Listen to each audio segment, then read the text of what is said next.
Hello mga kakusina, ayan, nag-iisip naman ako ng aking pang merienda. So meron ako ditong 3 piraso ng saging. So binalatan ko lang siya, tapos syempre nilagay sa ating bowl, tapos durug-durugin natin siya. Then after natin madurog, lagyan natin siya ng 2 itlog. Tapos nilagyan ko siya ng sugar, white sugar, tapos oil. Then halo-haloin, nikos-nikos. Then nilagyan ko siya ng vanilla powder at saka milk.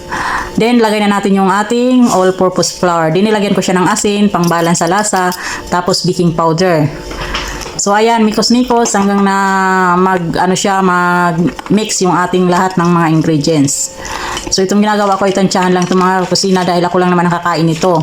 At ayan, nilagyan ko siya ng raisin. So optional lang yan mga kusina.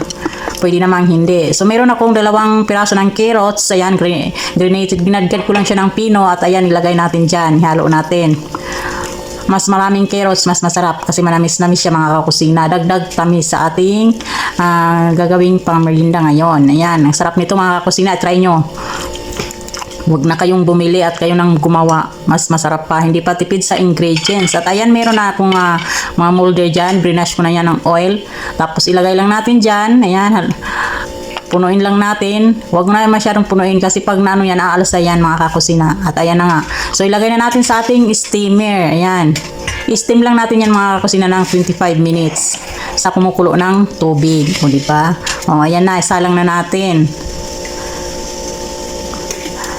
So after 10 minutes mga kakusina, chinik ko siya. At ayan na nga resulta niya, oh, 'di ba? Lumubo siya, pero gusto pa natin siyang pabukain or ayan.